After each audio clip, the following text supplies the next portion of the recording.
And 75-33. Here comes Gate City on the attack as the ball's going to be knocked away for just a second.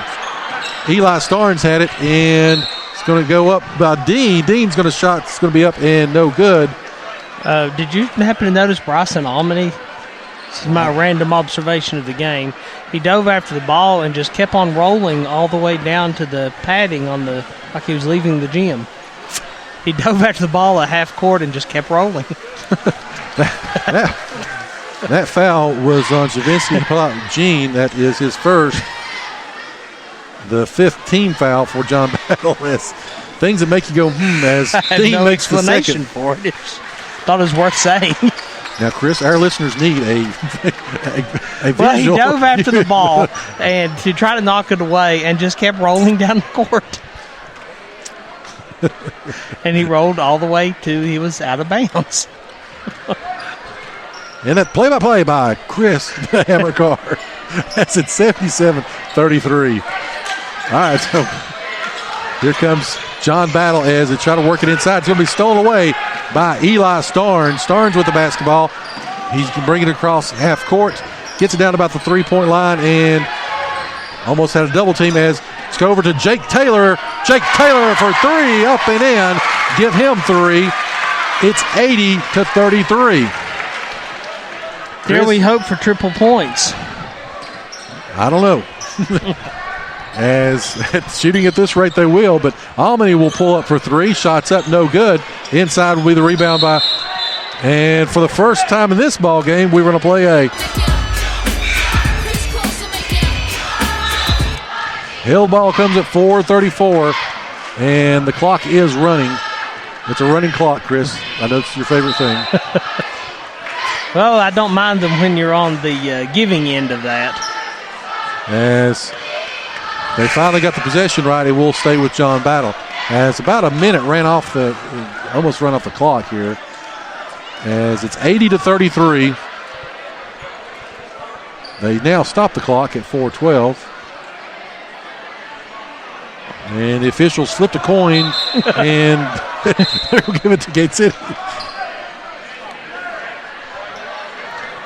So,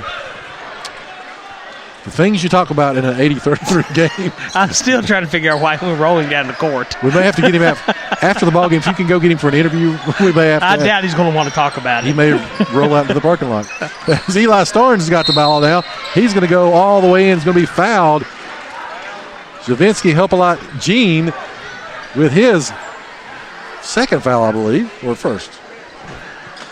That's going to be his first. Starnes goes to the line. Well, now they're saying number 32 is who they put up for that. But there is no 32 on the court. It definitely was Hapalagine on the foul, so right. Well, I'm going to score it for him. Starnes' first shot is up and good. 81-33. Shots up, shots good. Again, they ran off about a minute there, the running clock, so may not get that triple digit that you were anticipating. I've only seen that once in a high school game. 82-33 as going inside will be Almany. Shots up, no good. Rebounded, though, by Eli Starnes. Starnes got it. He kicks it over to Howe. Howe back to Jake Taylor. Taylor's a little bit too long on the three. John Battle with the rebound. Brings it up court as they try to work it around. They've got it to Zach Smith. Zach Smith over to number 32. That is Blake Fritz. Fritz, first points of the night. And they've got it to an 82-36 lead. And they're going to call a walk on Taylor as wholesale changes comes in for Gate City. Into the ballgame will be Hensley, Dean, Reed, Howell, and Mack. That'll be the five on the floor for Gate City. Taylor came limping off the court. He may have walked because he maybe rolled his ankle a little bit there. He sort of stopped for a second and he was going to pass, and his momentum carried him as John Battle now with the basketball as they inbound it and they get it across half court. Again, down 82-36. Reed with a rebound and pushes it up to DeAndre Mack. Mack with the basketball. He's going to go baseline, kicks it into Dean. Dean shots up and good. 84-36. Bringing the ball up will be Bryson Almany once again. 2:20 left, 84-36. Again, now it's going to be stolen by Hensley. Hensley's going to go up and lays it in. 86-36. It's a 50-point lead. And they're going to call a full timeout. We'll take it with them. 2:06 left, 86-36. You're listening to the home of Blue Devil Sports. This is Gate City Sports Radio. 2 out of every 3 people will need an assisted living community at some point in their life. We here at Elmcroft of Johnson City want to help to guide you through the process and decisions and believe in you as a person, not as a number. If you do have questions and want to be treated with the value you deserve, we invite you to call or come to our location for a free, no-obligation tour and meal. To schedule a tour, call us today at 423-282-0280. That's 423-282-0280. We are located at 406 East Mountain View Road in Johnson City. You can check us out on the web at elmcroft.com. Elmcroft of Johnson City is an Eclipse senior living community.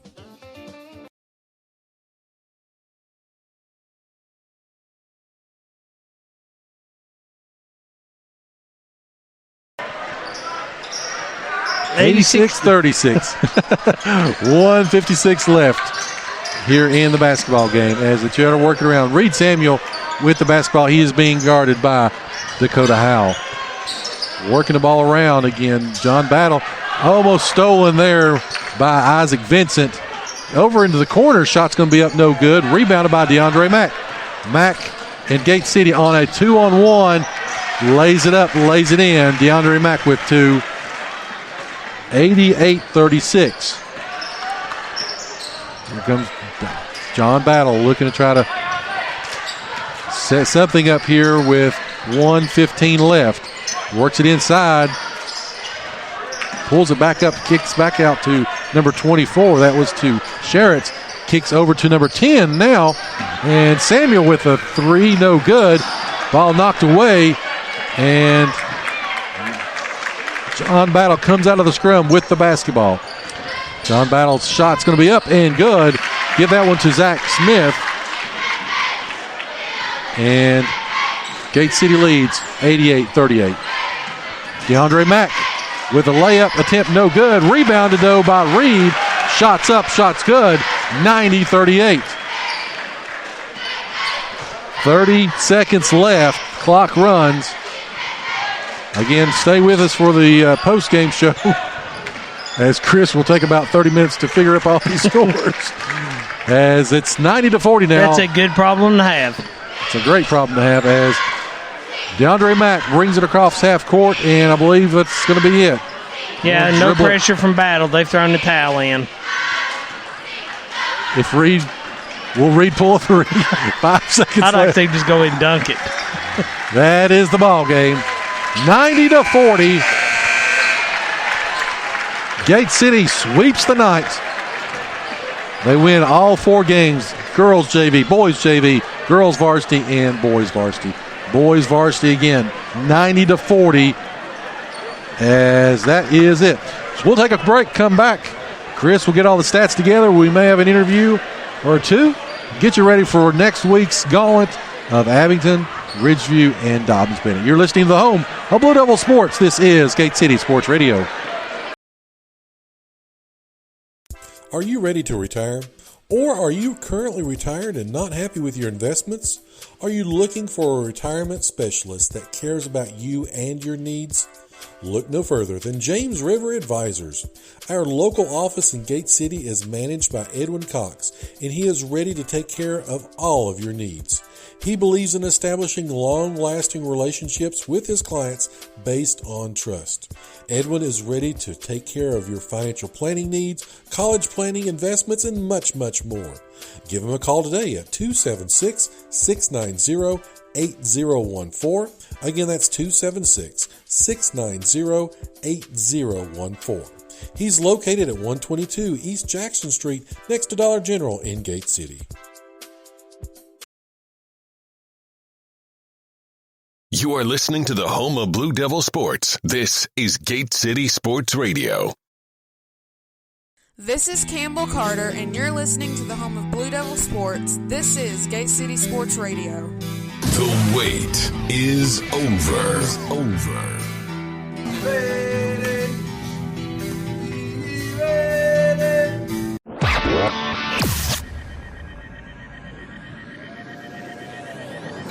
You are listening to the home of Blue Devil Sports. This is Gate City Sports Radio.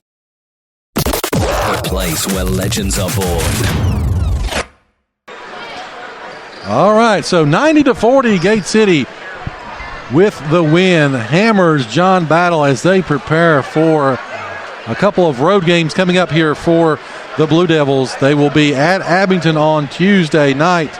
Again, we'll have the varsity girls and boys games live here on Gate City Sports Radio. Then on Friday night, we'll be making our way to Clintwood, where Gate City will take on a very on the upswing Ridgeview Wolfpack. Lady Wolfpack again. We'll have, of course, coverage of the boys and girls varsity games. Then we'll be back here on Saturday night, as this place will be packed to the rim, I'm sure, with people from Kingsport and Gate City. Again, Dobbs Bennett and the Blue Devils will be battling here at the Gate City Middle School Gymnasium.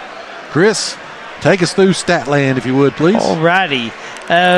For the night, I have Bradley Dean with 37, Luke Reed with 2, Eli Starnes with 6, John Compton with 19, Andrew Hensley with 12, Dondre Mack with 6, David George with 4, Jake Taylor with 3, and Isaac Vincent with 1. On the defensive side of things, I've got Dean with 7 rebounds, 4 steals, Reed with 5 rebounds, Eli Starnes with 3 and 3 steals, John Compton with 4 steals, Hensley with 3 steals, Dondre Mack 2 rebounds and a steal, David George 6 rebounds, 3 steals, John Sally with 3 rebounds, Ghost with 3 and a steal, and Isaac Vincent with 1 of each. 30 total rebounds for Gate City compared to 16 for Battle. To me, this is a really impressive stat. 19 steals I had down for Gate City in the game compared to 6 for Battle, and there was 1 jump ball. Do you call that the law office of Jesse Walker McMurray stat of the night, Chris? I'll let you decide again. Either that or Compton's 5 threes. I'm going to go with the steals because they were very active, the whole team. You know, we talked about in Florida, kind of up and down performance some of the time. Again, they were very, very active here. And, of course, nothing against John Battle, but it shows when you're playing against Division I prospects on a neutral court and then coming home to take on a team.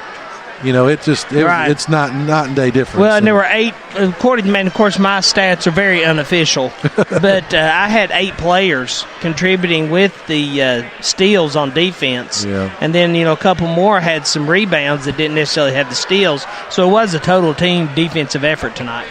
So, again, Gate City with the 90-40 win. All right, so the Colonial Funeral Home play of the night, Chris. Okay. I'm going to let you pick between. I've got 2. Down to 2. Towards the end of the first quarter, the steal by Mack, fed it to Compton to Starnes, that bang, bang, bang play. Or 5:59 to go in the third quarter, Compton comes in, fakes the ball in the air, goes behind his back, hits the layup, completely bumfuzzled the defender. Both of them were very pretty. Both of them were pretty, but I'll have to go with the team play in Mack to Compton to Starnes. Yeah, because that was just, again, so that will go down as the Colonial Funeral Home play of the night. And here is what everybody wants to know, I'm sure. The Delegate Terry Kilgore Leadership Player of the Game Award. Who do you give it to, Mr. Carr? I'm going to let you decide again, Compton or Hensley. Compton, 19 points. Hensley, though, season high for him, 12 points. Hensley also had 3 steals. Compton had 4. Well, I'd say I'm going to give it to Hensley because Hensley, he did some things on the defensive. Now, not to say that Compton didn't, but, again, Hensley, and we're going to have that third and fourth guy to step up. With the when I was talking to the coaches unofficially, we had 16 hours